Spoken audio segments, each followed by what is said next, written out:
Good morning, everyone. My name is Evelyn Gavalanis. I am a mental health counselor working towards my licensure, and I am also a first year PhD student at Regent University in the counselor education and supervision program.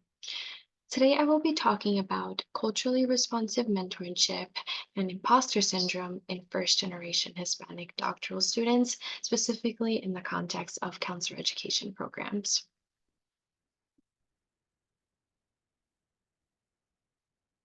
Our learning objectives for today are to differentiate culturally responsive mentorship from traditional mentorship practices, explain the unique challenges faced by first generation Hispanic doctoral students and how it contributes to imposter syndrome, and evaluate the effectiveness of culturally responsive mentorship. Before we get started, I would like everyone to take a couple of minutes to do the pre-evaluation form. This is just to determine your familiarity with the concept of culturally responsive mentorship and with the population that we will be discussing today. And if you aren't familiar, that's okay. But if you are, how familiar are you? And what strategies do you currently use to support diverse students in your programs? And once you complete the pre-evaluation form, you can keep the responses to yourself, and towards the end of our presentation today, we will look back to the same questions and you can determine how the knowledge that you gained or see where you were, where you are now and where you are after the presentation. And once everyone is finished, you all just can give me a thumbs up so I can move on to the next slide.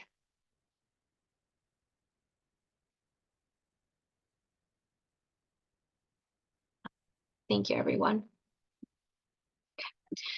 Traditional mentorship is a common practice in academic and professional settings where an individual who is experienced in the field provides guidance to a less experienced individual. And we can refer to the experienced individual as the mentor, and we can refer to the person that has less experience in the field as the mentee. So, this type of mentorship primarily focuses on the academic and professional development of the mentee. And this is done by offering support, guidance, and feedback that is based on the mentor's own experience and areas of expertise. So while traditional mentorship is valuable, it often places less emphasis on on understanding and implementing the mentee's cultural and personal background. So, as a result, it may not fully address the unique needs and challenges that are often faced by students from diverse cultural or socioeconomic backgrounds. Traditional mentorship also offers a wide range of benefits that can contribute to the professional and academic growth of their mentees. For example, it strengthens their communication skills by providing mentees with the opportunities to engage in meaningful discussions and receive constructive feedback from their mentors. Also, it promotes critical thinking skills as mentees are challenged to analyze complex issues, explore various perspectives, and develop an informed opinion under the guidance of their mentor. And also, through exposure to real world challenges, they can also acquire profession specific skills. So, for example, faculty members or the mentor can share their experiences as doctoral students that may reflect the same experiences as the ones that their mentee is experiencing. So, learning how to navigate those challenges, and also when they finish the PhD program, challenges that can arise in faculty positions, and learning them knowing how to problem solve, learning essential skills can be beneficial towards their chosen profession, not only in the counseling field, but also in other professions as well. it can enhance it can enhance this mentee's understanding of their professional identity by helping the mentees align their academic pursuits with their career aspirations and also their personal values. So this alignment often leads to increased satisfaction with both their degree program and also with their future career path because they're able to gain clarity and confidence throughout their professional journey. So, for example, a doctoral student in a counselor education program may walk in with the idea that they want to only focus either on supervision or teaching. But as they work with their mentor, they can start to develop a strong interest in research in a topic that they previously haven't known about. So that this is how it can enhance their understanding of their professional identity and the path that they would like to take and can refine it. Or they can also determine whether they want to continue sticking with only teaching and supervision, for example.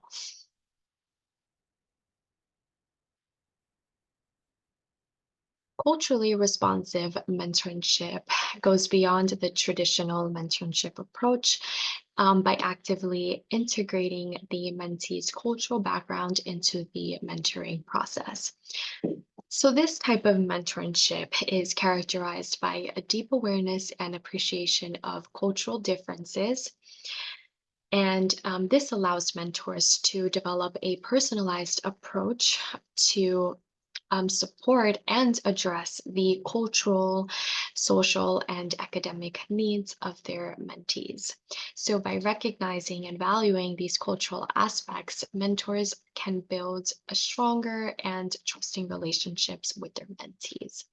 So, this approach not only helps in navigating academic challenges, but also in fostering a sense of belonging and validation, which can ultimately enhance the overall doctoral program experience and the mentorship experience as well. Culturally responsive mentorship strategies include cultural validation and affirmation, which is to which is important to acknowledge and validate the unique cultural backgrounds and experiences and challenges that that each student faces. And how can we do this? We can do this by regularly affirming students' cultural identities and their contributions to the academic and even professional settings as well.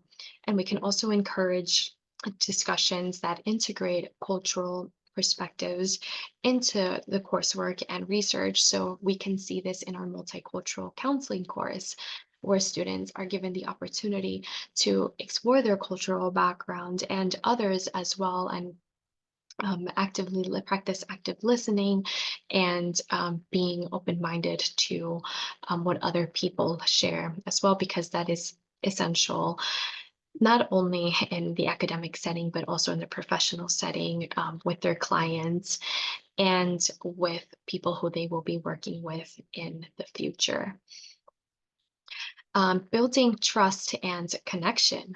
It is important to establish a trusting and supportive mentor and mentee relationship that is based on respect and understanding. So we can do this by taking time to actively listen to students' concerns and experiences. So we can also foster an open dialogue where students can feel comfortable expressing their doubts and fears, not only related to imposter syndrome, which we will talk about in a couple of slides, but with even their personal challenges, familial responsibilities, and other things like surrounding those areas without judgment. So creating a safe and supportive environment for them is essential. We can also help students set achievable academic and professional goals that align with their strengths and cultural values. So we can collaboratively develop a personalized plan for academic success that considers the students' backgrounds, interests, values, and their career aspirations. And we can also reduce feelings of overwhelm, which is prevalent in not only this population, but anyone who is pursuing higher education studies, by breaking down larger goals into smaller, manageable tasks. And we can also provide targeted support for to develop for skill development, such as research skills, supervision skills, writing skills, presentation skills, counseling skills that are necessary for the doctoral students' success.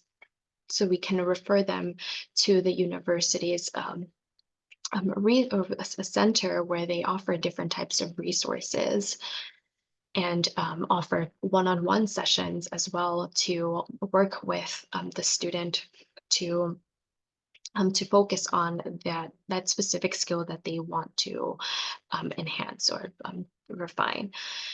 And we can tailor the resources that are available to address any gaps that are found in relation to the students' lack of preparation because they are a first generation student. So, for example, when I first started my PhD program, we were given the opportunity to learn about the library resources and research databases, which is important not only for our academic work, but also for our professional for our professional work later in the future.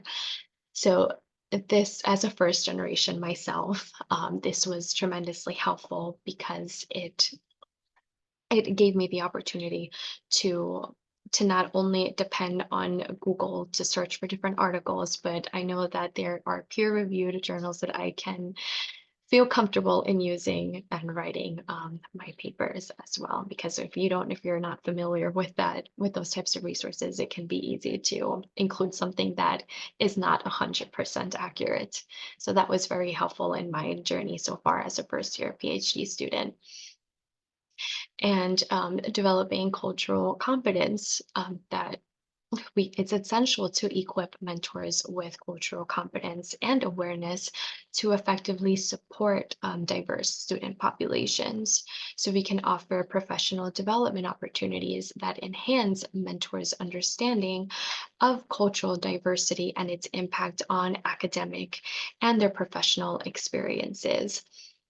So this is we see that it is not only necessary for faculty or the mentors to have to establish develop cultural competency, but it's institutionally wide as well. That the institution should also be invested in ensuring that their staff, including themselves, are able to provide that support and guidance to the students that are in specific programs at their university.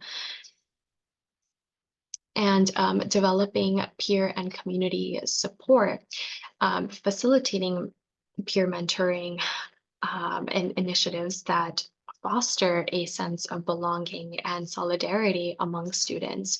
So depending on the length of the program, let's say it's 4 or 5 years, then those who are in their fifth year program can continuing mentoring the fourth year students and the fourth year students to the third year students and so forth. That way everyone has an opportunity to receive that support and guidance throughout their academic journey.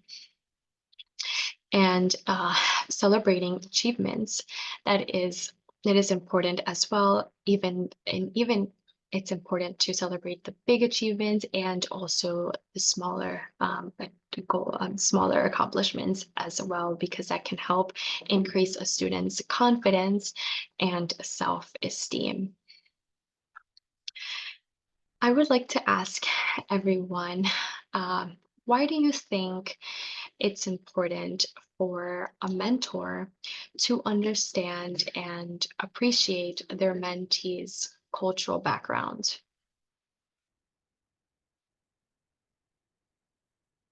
Mhm. Thank you for sharing that perspective. You mentioned that understanding and appreciating a mentee's cultural background can help build trust. And that is a crucial point because trust is fundamental in any mentoring relationship.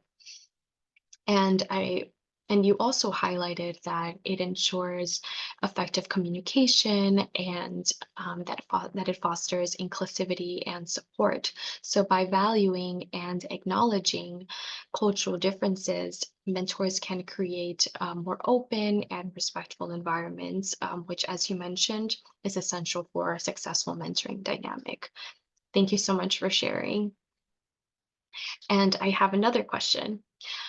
What aspects of your cultural background would you want a mentor to understand and incorporate into the mentoring relationship? So let's put ourselves in the mentee's shoes and see what you would like to get out from this mentoring experience.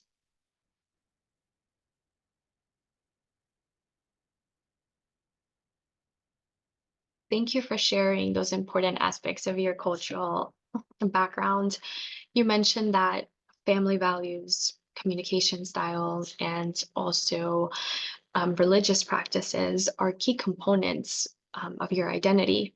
So, by recognizing and incorporating family values into the mentoring relationship can provide the mentor with a deeper insight into your motivations and priorities. And also understanding your communication style can ensure that the interactions are like more effective and also respectful. And the acknowledging your religious practices can also help create a more supportive and accommodating mentoring environment for you. Thank you so much for sharing. So, first generation Hispanic doctoral students encounter a range of unique challenges that can impact their academic journey and their overall well being. Academically, they often face high expectations to excel without the benefit of prior family experiences in higher education. This pressure is or can be further compounded by their limited research skills because many students may not have had exposure to research projects or academic writing for a very long time if they have just returned to school.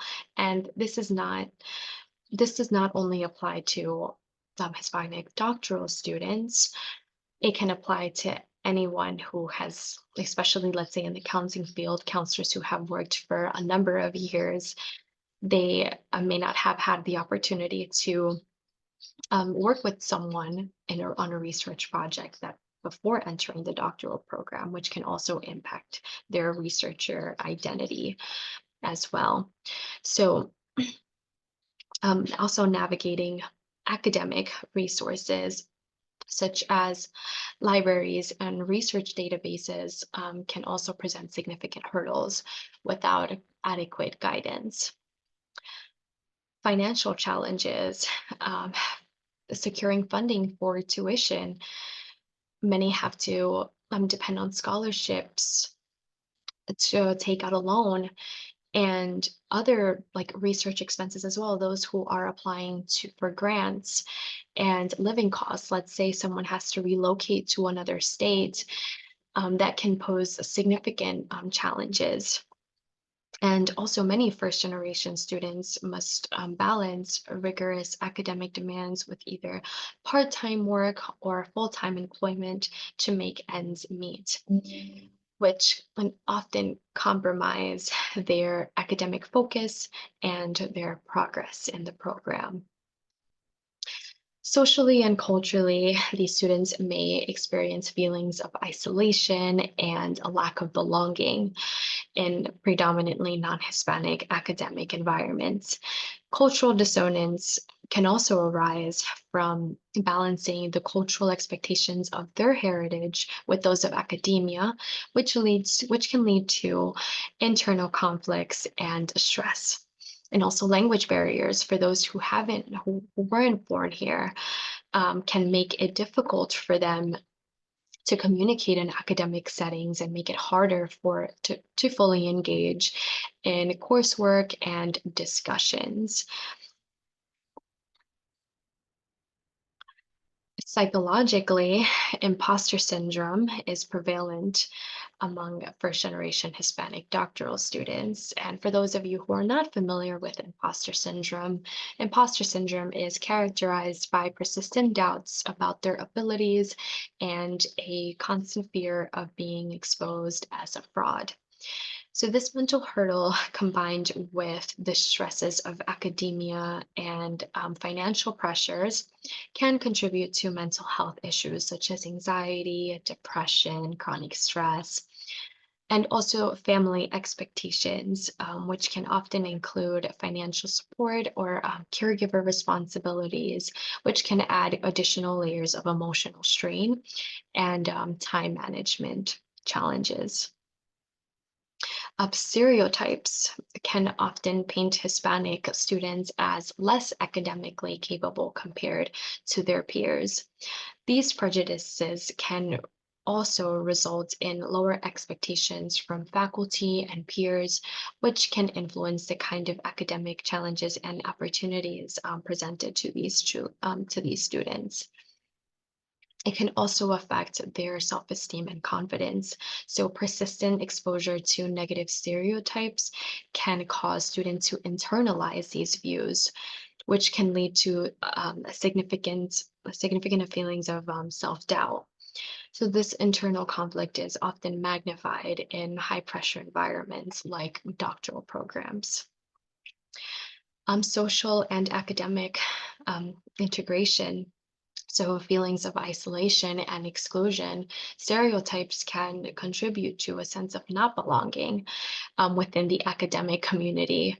And Hispanic students may feel isolated due to cultural misunderstandings or of lack of representation in their programs. And microaggressions. So that is frequent experiences of subtle sort of discrimination. So as we know, microaggressions are everyday verbal or nonverbal slights or insults that, whether intentional or unintentional, communicate hostile, derogatory, or negative comments towards a specific group of people. So Hispanic students may face these types of comments or behaviors that question their intelligence or qualifications. And if this is accumulated over time, it can create a hostile environment. So addressing these different challenges requires us to take a holistic approach that includes culturally responsive mentorship, institutional support services, and also community building initiatives like the peer-to-peer mentoring program, which can be tailored to meet the specific needs of first generation Hispanic doctoral students. Although we talked about imposter syndrome um, in the last slide, we can now focus on its impact on this specific population. So we know that the impact of imposter syndrome can be profound and pervasive. So academically, it can undermine academic performance by causing individuals to either overwork or procrastinate out of fear of failure. Therefore, it can hinder their ability to reach their full potential. So, and mentally, imposter syndrome can contribute to increased stress, anxiety, and even depression, as individuals constantly strive to meet those standards that they set for themselves and to combat the stereotypes that are associated with this population. So the psychological burden can also spill over into their academic, professional, and also personal relationships, which can affect their overall well being and satisfaction. So, for example, a student who was invited to participate in a research project or was selected to be a part of the honor society, and someone who's experiencing imposter syndrome may attribute this success either to luck or other external factors, and it may also even shy away from new challenges or opportunities for advancement. So what it does, it creates a cycle of self-doubt and hesitation that can limit their career progression and prevent individuals from fully realizing their potential and their talents. So, recognizing and addressing imposter syndrome is crucial for creating a supportive environment where individuals can thrive. So, culturally responsive mentorship and combined with institutional support play a pivotal role in validating achievements, providing reassurance, and also helping individuals build resilience against the detrimental effects of imposter syndrome. Research gaps and statistics. So, there are a fewer studies that specifically delve into the experiences of first generation Hispanic doctoral students in counselor education programs, and that specifically focus on imposter syndrome and the impact of culturally responsive mentorship. Also, there is an increased awareness about the importance of diversity and inclusion in higher education, also in counselor education, that demands a need for evidence-based practices that can effectively support the success of underrepresented groups, and not only first generation Hispanic doctoral students. While mentorship is recognized as crucial for doctoral student success, including mitigating imposter syndrome, there is a need for more targeted research on how culturally responsive mentorship specifically impacts the academic and personal outcomes of first generation Hispanic doctoral students in counselor education. And also, in higher education, Hispanic first generation doctoral students are significantly underrepresented. So, according to statistics, Hispanic students constitute only about 6 to 8% of all doctoral students in the United States, which is disproportionately low given their population in given the growing population in the general demographic. So within this group, first generation students face even greater challenges. So this underrepresentation is a result of systemic barriers, including financial constraints, limited academic preparation, and a lack of familial experience in higher education. So by addressing these disparities, it is crucial to foster a diverse and inclusive and academic community where all students have the opportunity to succeed. Does anybody have any questions before we move on to the next slide?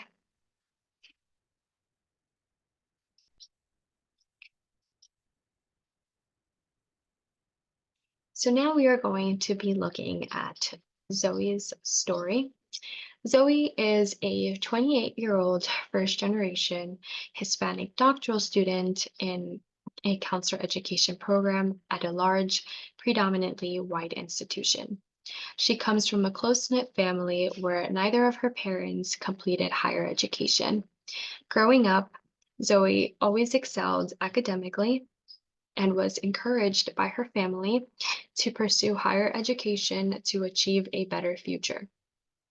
She has a strong passion for counseling and hopes to specialize in helping underserved Hispanic communities.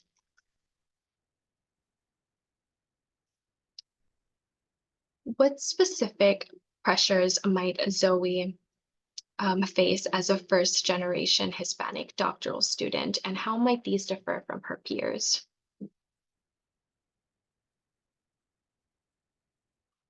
Yeah, I agree. Thank you for sharing. Zoe might face heightened expectations to succeed academically, either from herself and from her family, who can see her education as a pathway to upward mobility. So, unlike her peers, and if this is the case, who may have familiar support and familiarity with navigating academic institutions, Zoe must navigate this landscape on her own. Thank you for sharing. How might Zoe's cultural background contribute to her feelings of imposter syndrome in a predominantly white academic environment?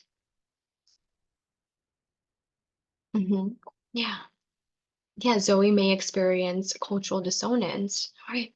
Like she feels she doesn't fit in or belong due to differences in cultural norms and values between her family upbringing and the academic environment. Thank you for sharing. And what strategies can Zoe's mentor employ to balance the demands of her doctoral program with her familial responsibilities and financial pressures? Mhm. Yeah, thank you for sharing. Yeah, it is important to recognize the importance of Zoe's cultural background. Therefore, her mentor can validate and affirm her family commitments and cultural values. So this acknowledgement can help Zoe feel understood and supported in navigating her dual roles. Can anyone else give me a strategy that can potentially help her mentor employ and help her balance the demands of her doctoral program? Yeah, excellent. Figuring out time management, the skills, and even creating a safe environment for Zoe to talk about these things, because sometimes it can be hard for students to disclose personal challenges that can affect their academic performance. So creating a safe space. Thank you.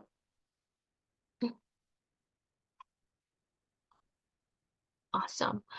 How might imposter syndrome manifest in Zoe's interactions with peers and faculty, and what support systems could help her overcome these feelings?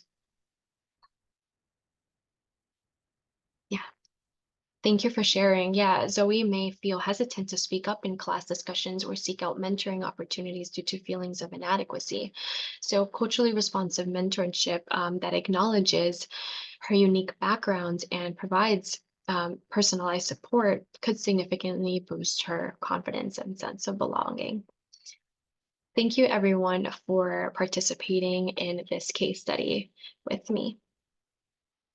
And this is our post evaluation, which was mentioned at the beginning of the presentation, that will measure the knowledge that you have acquired in this presentation and where you are now and how comfortable you feel in delivering a culturally responsive mentorship experience to diverse students. And if you do have Hispanic students in your doctoral program, how you can better serve this population. Thank you. And at the end of the session, I will distribute a handout of the list of books that I have personally read that have tremendously impacted my life as a doctoral student in and a first generation Hispanic as well. Thank you, everyone.